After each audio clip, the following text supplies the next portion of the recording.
हमारा आज का टॉपिक है समांतर श्रेणी, अर्थमेटिक प्रोग्रेशंस, जिसको शॉर्ट फॉर्म में एपी बोलते हैं। समांतर श्रेणी, समांतर श्रेणी होता क्या है, कहते किसे, आइए समझ लेते हैं।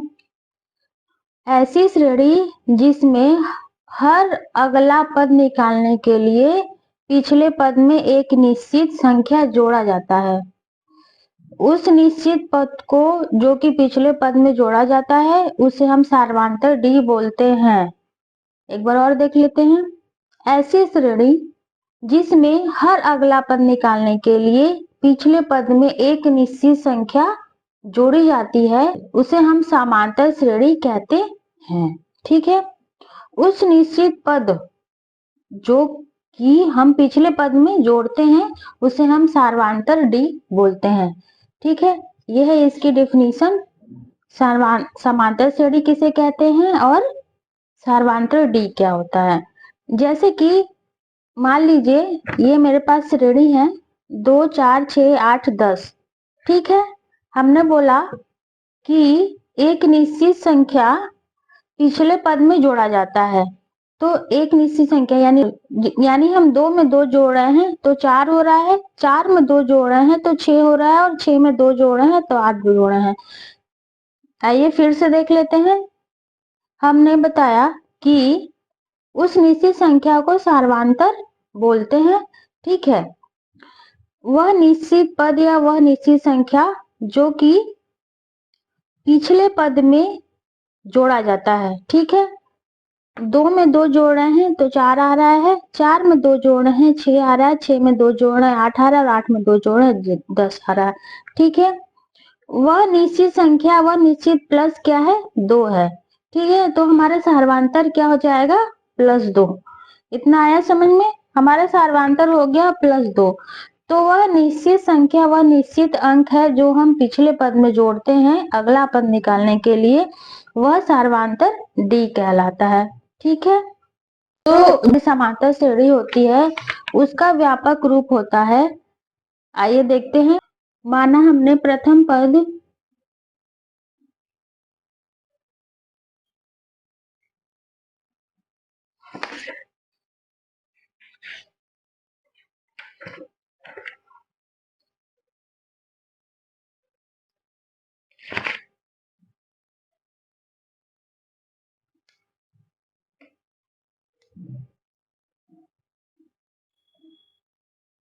माना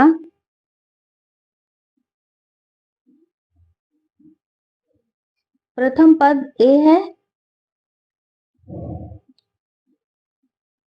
सार्वधातुक डी है। ठीक है, हमने प्रथम पद ए माना और सार्वधातुक डी माना, तो हम प्रथम पद मेरा ए हो गया। फिर पहले पद में हमने अगला पद निकालने के लिए पहले पद में हमने सार्वधातुक डी जोड़ दिया, फिर तीसरा पद निकालने के लिए एक और डी जोड़ दिया, एक और सार्वधातुक जोड़ दिया तो 2d हो गया, फिर एक और सार्वधातुक जोड़ दिया तो 3d हो गया। तो ऐसे ये श्रेणी चलती रहेगी, a+3d a+4d। तो ये है हमारा समांतर श्रेणी का व्यापक रूप। तो ये हो गया समांतर श्रेणी का व्यापक रूप। यह है समांतर श्रेणी का व्यापक रूप, a+d a+2d a+3d and so on. ठीक है, अगर हमें समांतर श्रेणी का सार्वधातुक डी निकालना है तो हम सार्वधातुक किसे दर्शाते हैं, डी से। सार्वधातुक डी, अगर हम समांतर श्रेणी का कोई भी दो क्रमागत पद ले लें तो दूसरे वाले पद को पहले वाले पद में माइनस करते हैं, या फिर तीसरे वाले को दूसरे से माइनस करते हैं, या फिर तीसरे को दूसरे से माइनस करते हैं। ठीक है, हमें सार्वधातुक निकालना है तो हम क्या करेंगे कि समांतर श्रेणी का कोई भी क्रमागत पद, चाहे पहला दूसरा ले ले, चाहे दूसरा तीसरा ले ले, चाहे तीसरा चौथा ले ले। जैसे कि हम पहला दूसरा लिया तो a2 - a1, अगर हमने दूसरा तीसरा लिया A3 माइनस A2, क्योंकि हम A2 माइनस A1 या A3 माइनस A2 इसलिए दोनों बराबर है। क्यों बराबर है? क्योंकि हमारा जो सार्वधातर है, जो समांतर श्रेणी का सार्वधातर है, वो कभी नहीं बदलता है। चाहे हम A2 माइनस A1 करें, चाहे हम A3 माइनस A2 करें, या फिर A4 माइनस A3 करें, ये हमेशा बराबर ही आता है। इसमें आप देख सकते हैं सार्वधातर बराबर आ रहा है सब में। अगर हम 4 माइनस 2 करते हैं तो भी +2 आता है, 6 माइनस 4 करते हैं प्लस तो भी 2 आता है, और 8 माइनस 6 करते तो भी 2 आता है। इसलिए सार्वधातर समांतर श्रेणी का बराबर होता है।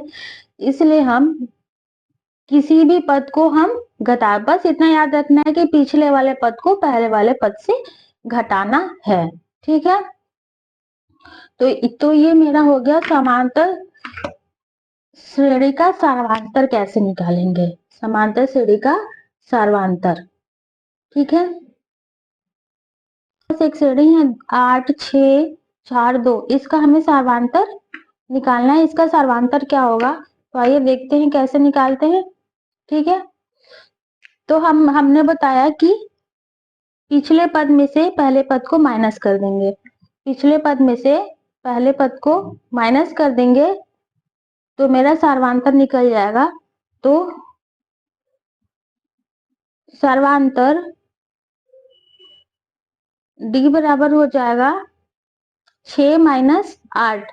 हमने क्या बोला था, A2 minus A1, A2 minus A1 ले ले, चाहे A3 माइनस A2 ले लें।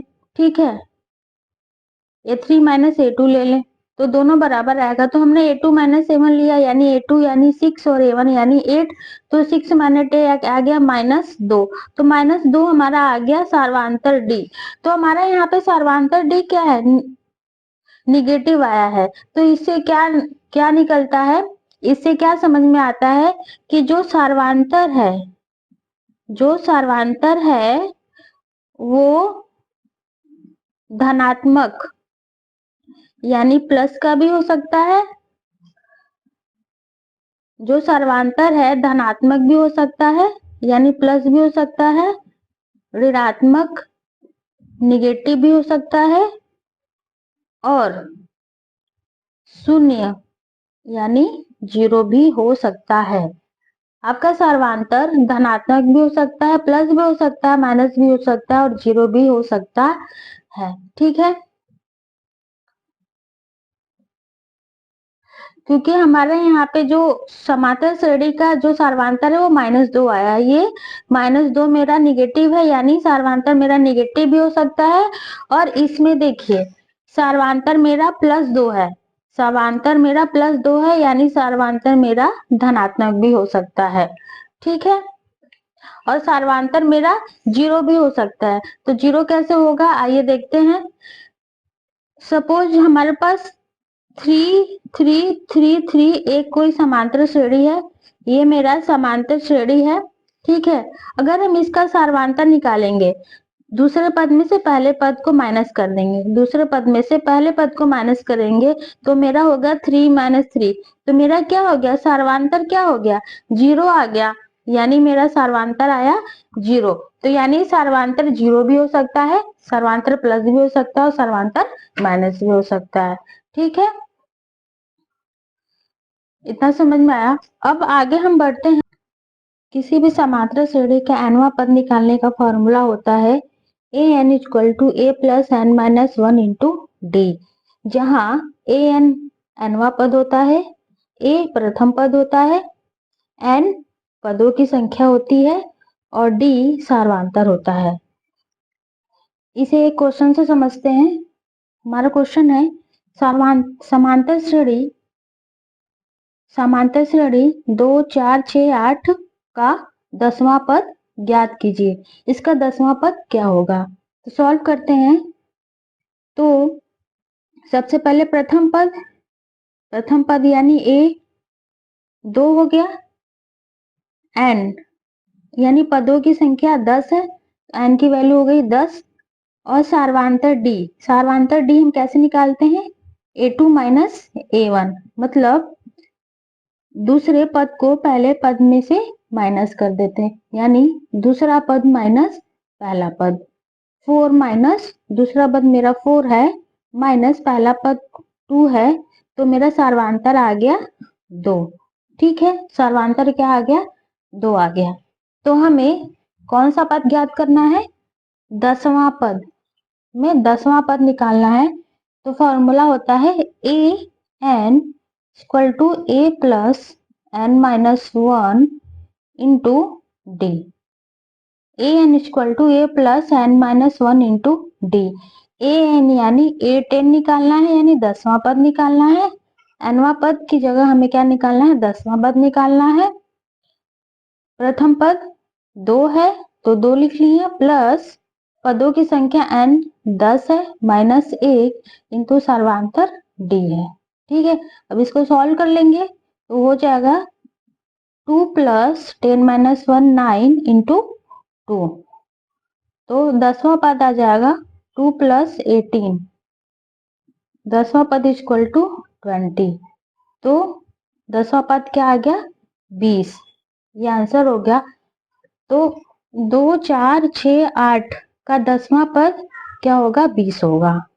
तो ऐसे क्वेश्चन में जब आएगा, इससे हम इस वाले फार्मूले से हम a n equal to a plus n minus 1 into d से हम, इसमें तो 10वां पद पूछा है, इससे हम कोई सा भी पद निकाल सकते हैं।